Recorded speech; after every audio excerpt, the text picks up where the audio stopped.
হযরতে সুলতান মাহমুদ রহমতুল্লাহ আলাইহি বলে, আমি আমার বাড়ির মধ্যে সব সময় 5 ওয়াক্ত নামাজ ছাড়া অন্যান্য অনেক সময় আমি আল্লাহ তাআলার ইবাদত করতাম, কিন্তু আমি সুলতান মাহমুদ ইবাদত করতে করতে করতে করতে অনেক দিন যখন অতিবাহিত হয়ে যায়, একদিন আমি ফজরের নামাজের পূর্ববর্তী সময় তাহাজ্জুদের নামাজ পড়া আমার আল্লাহ তাআলার কাছে কান্না করতেছি, আল্লাহ যেন আমারে maaf করে দেয়। সুলতান মাহমুদ বলে, কান্না করতে করতে আমি আমার নামাজের মুসল্লাটার ভিতরে ঘুমায়া গেছি। এমন টাইমে আমি দেখতে পাইলাম আমার স্বপ্নের মধ্যে একটা ভয়ঙ্কর স্বপ্ন আমি দেখতেছি। স্বপ্ন দেখেন না? মাঝে মাঝে স্বপ্ন দেখেন না? হযরত সুলতান মাহমুদ রহমাতুল্লাহ আলাইহি বলেন, আমি ভয়ঙ্কর একটা স্বপ্ন দেখলাম। বলে, কেমন স্বপ্ন আপনি দেখছেন গো সুলতান মাহমুদ? উনি বলেন, আমি আমার স্বপ্নের মধ্যে দেখলাম আমার সামনে একটা কবর থেকে একটা ব্যক্তিকে ওঠানো হয়েছে, আর ওই ব্যক্তির নাভি থেকে একবারে পায়ের তালু পর্যন্ত জাহান্নামের আগুন দাও দাও দাও দাও করে জ্বলতেছে, আর ওই ব্যক্তির নাভি থেকে মাথার তালু পর্যন্ত চুল পর্যন্ত বড় সুন্দর ভালো দেখা যায়। আমি এবার বড় আতঙ্কিত হয়ে গেলাম, ভয় পেয়ে গেলাম। আমি এবার জিজ্ঞাসা করলাম, ও কবরের ব্যক্তি, আপনি যেহেতু আমাকে স্বপ্নের মধ্যে সাক্ষাৎ দিয়েছেন, আমি আপনার কাছে জানতে চাই আপনি কেন কবরের মধ্যে এমন কষ্ট অবস্থায় আছেন যে আপনার নাভি থেকে পায়ের তালু পর্যন্ত আগুনের মধ্যে জ্বলতেছে, আর আপনার নাভি থেকে চুলের আগা পর্যন্ত ভালো দেখা যায়। বড় ভয়ঙ্কর বিষয়, মারাত্মক বিষয়। উনি বলেন, শুনেন গো, আমি কোন সাধারণ মানুষ না, আমি দুনিয়ার জমিনের ভিতরে 2টা কন্যা সন্তানের জন্মদাতা বাবা। আরে আমার স্ত্রীর আমি এমন ভাবে লালন পালন করেছি, এমন ভাবে আমি ইবাদত করেছি, নামাজ পড়েছি, আমার তো কবরের মধ্যে এমন অবস্থা হওয়ার কথা না। কিন্তু আমি মৃত্যুবরণ করার আগে আমার একটা কন্যা সন্তান ছিল, যার বয়স ছিল 12 থেকে 13 বছর। আমি আমার মাইয়াটারে আল্লাহ তাআলার কোরআন শিখাইছি, আমার কন্যাটারে আমি পর্দা পশিদা শিখাইছি, আমার স্ত্রীটা সুন্দরভাবে চলাফেরা করেছে।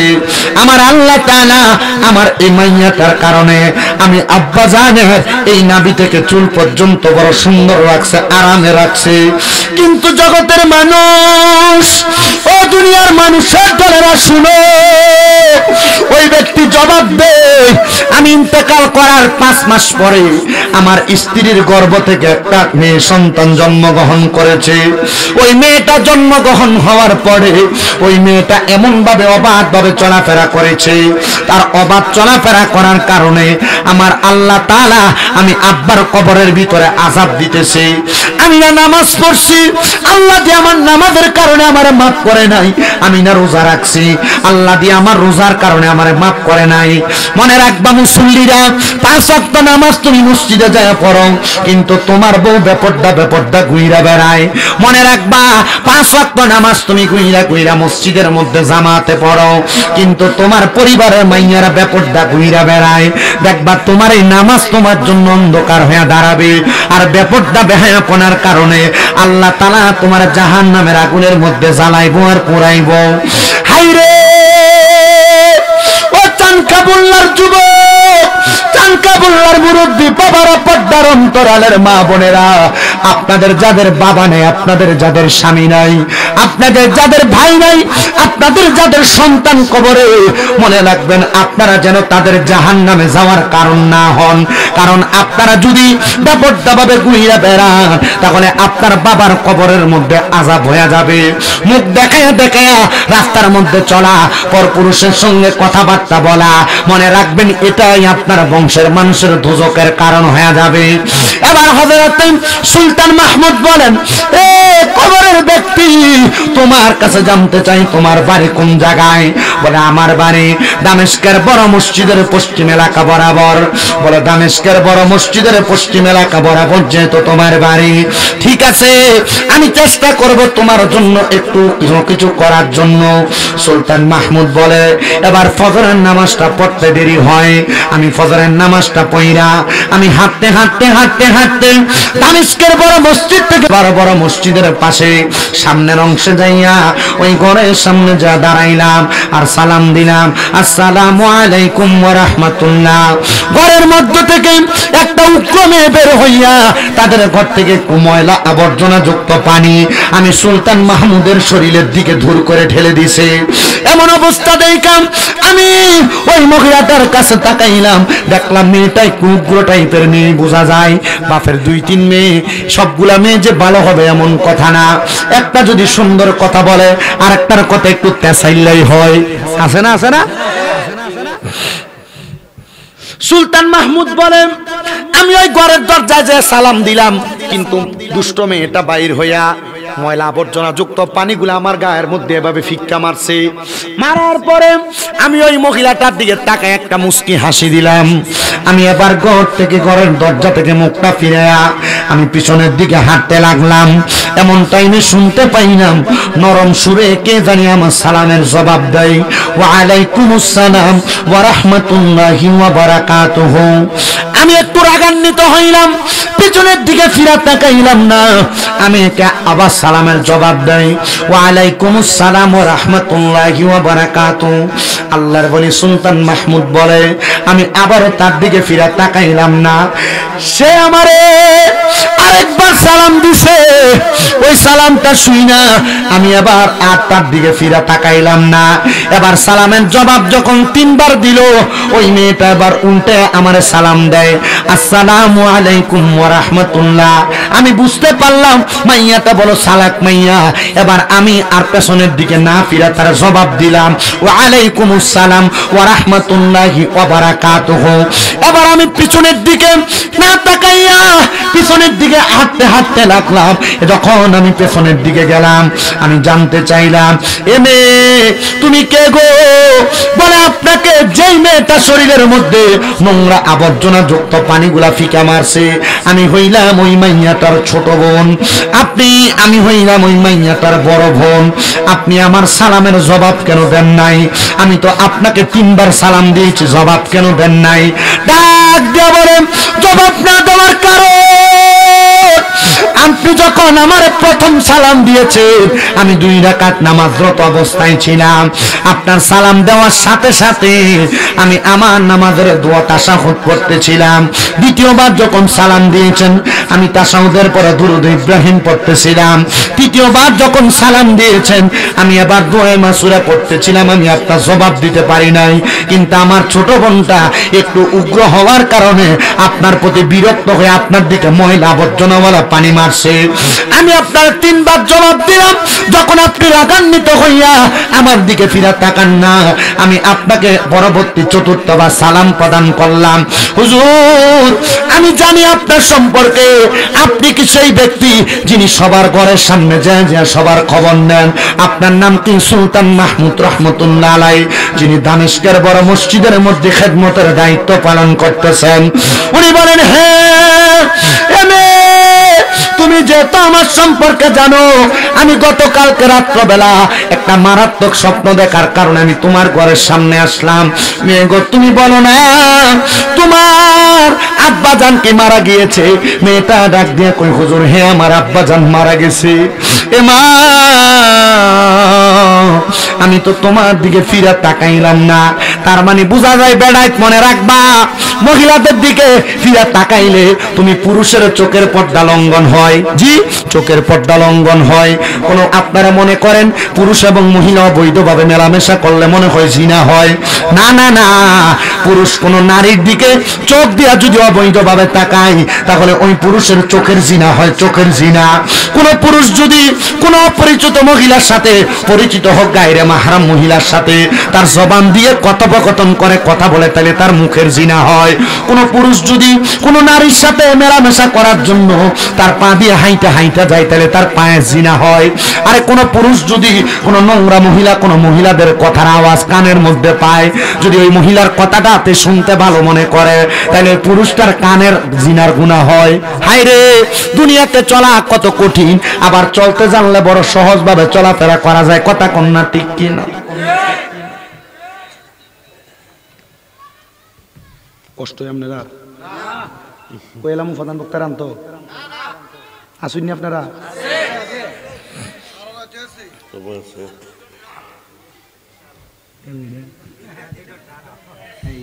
আজরাইলের থেকেও খারাপ। আল্লাহ আজরাইলের দায়িত্ব না দিয়ে তোলে দিত। চিন্তা করছে না, ভালো মানুষ। আর আমার মোহাব্বত করে, আপনি বুঝেন না এই মোহাব্বত। হুজুর আপনার কষ্ট হয়নি কোনো, আপনি আমার বদদোয়া দিন না। ওনারা হচ্ছে আমাদের মতো ছাত্র বানায়, আপনাদের এলাকার সন্তান, কিন্তু সভাপতি দিচ্ছেন আলহামদুলিল্লাহ। ওনারা আমাদের মতো ছাত্র প্রতি বছর বছর বানায় ছাড়ে।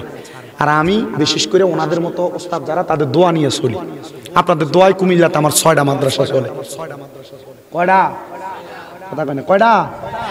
আপনাদের মাধবপুরের পোলাপান আছে আমার মাদ্রাসায়, এই যে ব্রাহ্মণবাড়িয়ার পোলাপান আছে, হবিগঞ্জ সদরের নবীগঞ্জের পোলাপান আমার মাদ্রাসা আছে। যারা কুমিল্লাতে যাও ব্যবসা বাণিজ্য করো দেখাই শুনবেন যে মাদ্রাসা কুমিল্লা নূরপুর সমোহনীতে তাহফিজুল কোরআন মাদ্রাসা।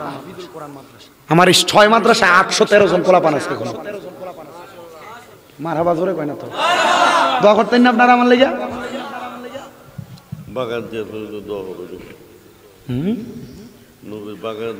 এবং আমার মাদ্রাসার ছাত্ররা এমনি থাকে না, আমার ছাত্ররা প্রত্যেক দিন তাহাজ্জুদ নামাজ পড়া, মাদ্রাসার তাহাজ্জুদ নামাজ পড়া ফজরের আগে সমস্ত পৃথিবীর মুসলমানদের জন্য দোয়া করে। প্রত্যেক দিন মাগরিবের নামাজের 20 মিনিট আগে খতমে খাসগান পরে 15 মিনিট আর 5 মিনিট সমস্ত পৃথিবীর মানুষের জন্য দোয়া করে আমার এই ছাত্ররা। দিয়েন যদি মাঝে মাঝে মনে হয় যে আপনার ফলার ভালোভাবে পড়াইবেন, কুমিল্লা লইয়া যাইন, পড়াই দেবো ইনশাআল্লাহ। এক ফোলারে 8-9 মাদ্রাসায় পড়াইছে তার মা। কয় মাদ্রাসা? 8-9 মাদ্রাসা। তো হুজুর কোন জায়গা টিকে না, আলহামদুলিল্লাহ 1.5 বছরে হাফেজ বানায় ছেড়ে দিছে। এক ফোলারে 6-7 মাদ্রাসায় পড়াইছে সরাইলের এক মহিলা। ও হুজুর আমার ফুতে বাড়িতে আমার ভাই ধরে সালামই করে না, কেউ সালাম দেয় না, তার দাদি মারা গেছে, তুই সালাম জানাজা নামাজ পড়াইতে পারে নাই। ফোলা আমার কাছে আছে এখন মনে 1 মাস। এখন তারা কই জানাজা পড়াইতে পারবি? পারুম। বাড়িতে গেলে মারে সালাম করবি? করুম। মারহাবা নয়। আরে মা বাপ ফোলাপানের কাছে টাকা পয়সা চায় না তো, মা বাপ ফোলাপানের কাছে এটা চাই যে বুড়ো হয়ে গেলে এই ফোলাটা আমার ভদ্রতার সাথে সম্মান করবো। আপনি তো আপনার ছেলে রইলেন রাহেন, মাইয়া রইলেন রাহেন, কষ্ট হইতেছে আপনার। আর ওয়াজ চলবো ইনশাআল্লাহ। ওয়াজটা চালাই একটু মহাব্বতে দুরূদ শরীফ পড়েন। আল্লাহুম্মা সাইয়্যিদিনা মাওলানা মুহাম্মদ ওয়া আলা আলি সাইয়্যিদিনা মাওলানা মুহাম্মদ। দুরূদ শরীফ যতই পড়ি মনের তৃপ্তি মিঠে না, কৌশল কইরা লইয়া যাইবা ওই যে সোনার মদিনা। আল্লাহুম্মা সাল্লি সাইয়্যিদিনা মাওলানা মুহাম্মদ ওয়া আলা আলি সাইয়্যিদিনা মাওলানা মুহাম্মদ। এবার আল্লাহর ডাক দিয়ে কইমে, তোমার আব্বা জানকে আমি স্বপ্নের মধ্যে দেখলাম, তোমার আব্বা জানের নাভি থেকে তালু পর্যন্ত আগুনে জ্বলতেছে। আমি তারা কারণ জিগাইলাম, কারণ আর অন্য কেউ না রে, কারণ হইল তোমার ওই বেপরদা বোন। তোমার বোনটা অবাধভাবে চলাফেরা করার কারণে আমার আল্লাহ তাআলা তোমার আব্বা জানের কবরের মধ্যে অর্ধেক শরীরে আযাব প্রদান করতেছে। ওই মাইয়া ডাক দিয়া কই, হুজুর আমি আমার জন্মের পরে আমি আমার আব্বা জানরে দেখি নাই। আমার আব্বা জান দুনিয়ার জমিন থেকে অন্ধকার কবরে চলে গেছে। আমার আব্বা জান বিদায় হয়ে গেছে আমার বয়স যখন মাত্র, আমি যখন আমার মার গর্ভে 6 মাস। আমার আব্বা জান যখন বিদায় হয়ে গেছে গো হুজুর, হুজুর কিন্তু আমি মাইয়া যেই বাপরে আমার চোখ দিয়া দেখি নাই, আমি মাইয়াই বুঝি ওই বাবার জাহান্নামের আগুনে জ্বলার কারণ। ডাক দিয়ে কই হে এ মাইয়া তুমি কারণ ও হুজুর আমি আর কোনোদিন বেপরদা চলতাম না আমি ওয়াদা করতেছি মানে মাইয়া বুঝছে আমি তো কোনোদিন আমার আব্বারে দেখছি না কিন্তু আমার আব্বা জানের জাহান্নামী হওয়ার কারণ আমি মাইয়া নিজে মাইয়া কই হুজুর আপনি আবার কিছু তালিম তরবিয়ত প্রদান করেন যে তালিমের কারণে আমি বেপরদা ভাবে চলাফেরা করব না আর আমার আব্বা জানলে আমার আল্লাহ তাআলা মাফ করে দিবে এবার ও আমার চানকাবুল্লার যুবকের দল হুজুরের কথা শুই না ওই মাইয়াটা এবার নামাজ আদায় করা শুরু করছে আর কোনো পরপুরুষের সামনে যায় না বেপরদা ভাবে ঘুরে না আর কোনো জায়গার মধ্যে অবাধ ভাবে চলাফেরা করে না এবার ওই মাইয়াটা 7 দিন যখন টানা পর্দা করে 7 দিন যখন নামাজ আদায় করে এবার পর্দা পশিদার সাথে দামেস্কের মসজিদের সামনে যে দাঁড়াইছে ডাক দিয়ে কই হুজুর আপনার কাছে জানতে চাই গো হুজুর আমি তো আজকে 7 দিন পর্যন্ত পর্দা করতেছি কিন্তু আমার আল্লাহ কি আমার আব্বার কবরটার আযাব মাফ করছেনি হুজুর হুজুর কয় মা আমি তো স্বপ্নে না দেখছি আমি তোরা কেমনে দেখাইতাম তবে আমি তোর একটা রাস্তা দেখাইতে পারি আল্লাহ তাআলা কোরআনুল কারীমে বলছে ওয়া মিনাল লাইলি ফাতাহাজ্জাদ বিহি নাফিলাতান লাকা আসা আইয়াবআসাকা রাব্বুকা মাকামান মাহমুদা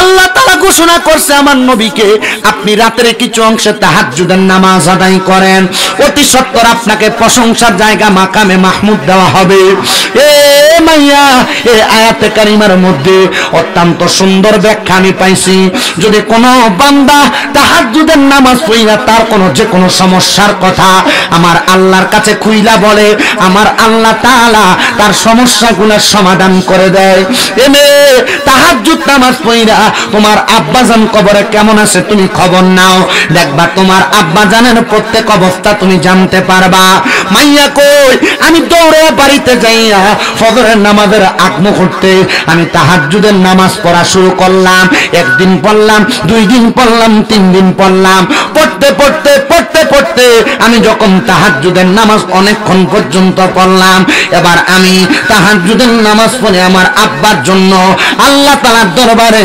চোখের পানি ফালায়া ফালায়া কাঁদতেছি মনে রাখবারে আমার এই চানকাবুল্লার বাবারা কারো মা কারো বাবা মারা যাওয়ার পরে সন্তান যদি চোখের পানি ফালায়া কান্দে ওই পানি মাটিতে পড়ার আগে আমার আল্লাহ তার মা বাবার কবরের আযাব মাফ করে দেয় মাইয়াটা ডাক দিয়া কই আমি দেখতে পাইলাম আমার ওই নামাজরত অবস্থায় আমি যখন মুরাকাবা করতেছিলাম আমার আব্বা জানের জন্য কান্না করতেছিলাম কান্না করতে করতে আমি নামাজের মুসল্লাটার মধ্যে বেহুশ হয়ে পড়ে গেছি এমন টাইমে আমি তাকে দেখলাম কে যেন একজন সাদা রঙের নুরানি পোশাক পরা আমার সামনে আইসা আমার মাথাটার মধ্যে হাত বুলিয়ে দিতেছে আরো জোরে কম আর মোহাব্বতে কম তোমার আত্মা তুমি সায়াতা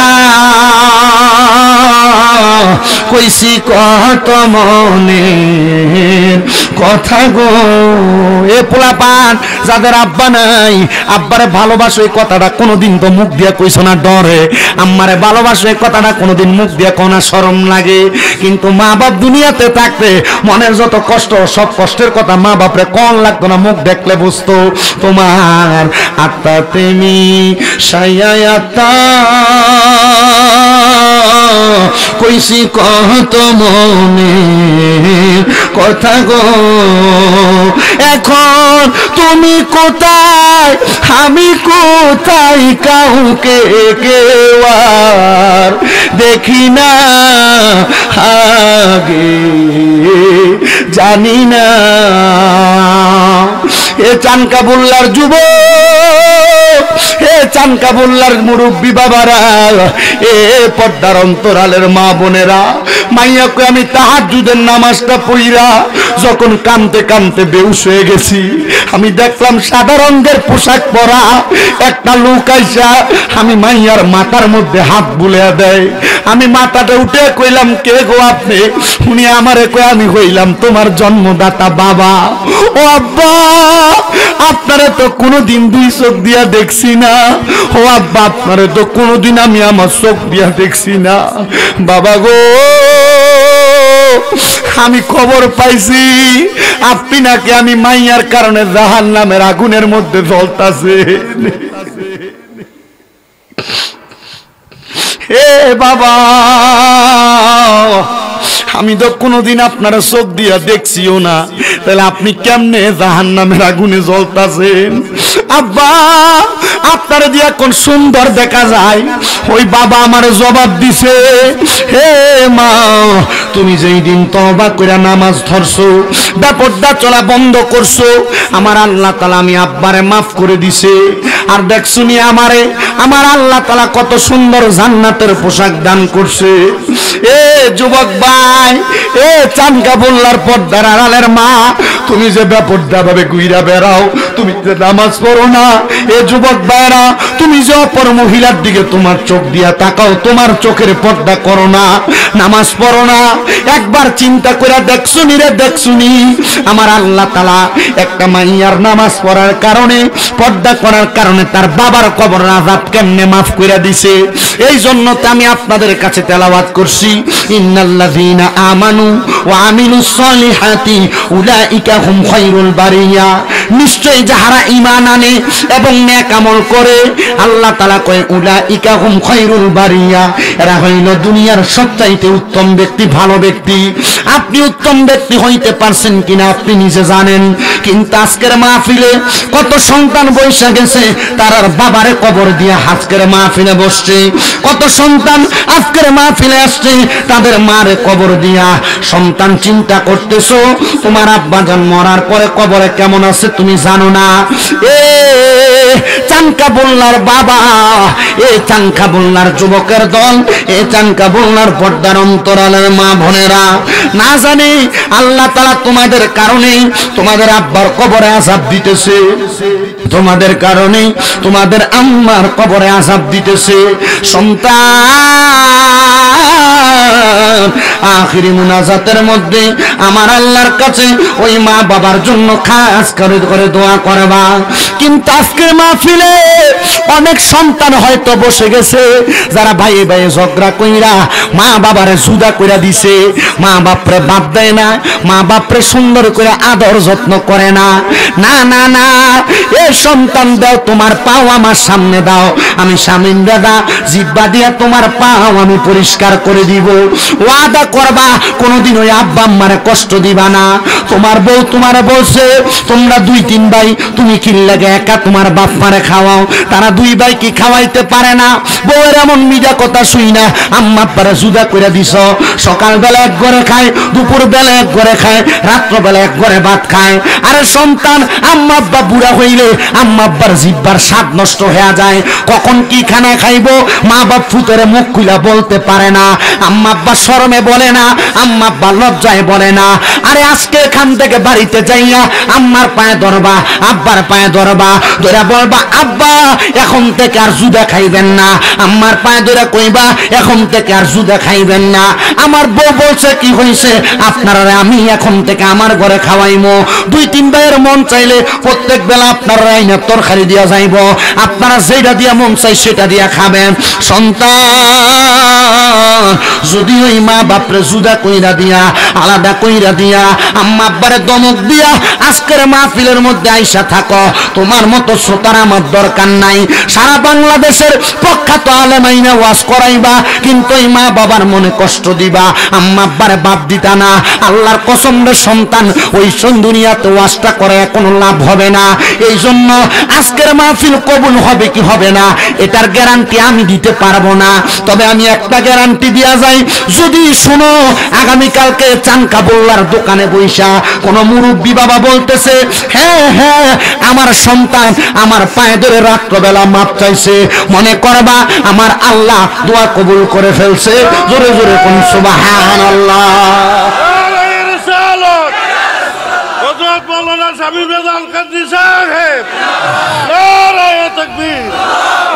যদি দেখো আগামীকালকে চা স্টলের মধ্যে বৈশা কোনো বুড়া বাবা কয় হ্যাঁ আমার ফুতে কোনোদিন আমার সাথে কোনো অন্যায় করে নাই, তবু আমার ফুতে বাড়িতে যাইয়া আমি আব্বার পায়ে ধরে মাপ চাইছে, এ সন্তান আম্মা আব্বার পায়ে ধরতে তোমার শরম লাগে, লজ্জা লাগে, কিন্তু না না না মাঝে মাঝে সুযোগ পাইলে আম্মা আব্বার পায়ের মধ্যে চুমা দিবা, যদি সুযোগ পাও আম্মা আব্বার কদমের ভিতরে চুমা দিবা।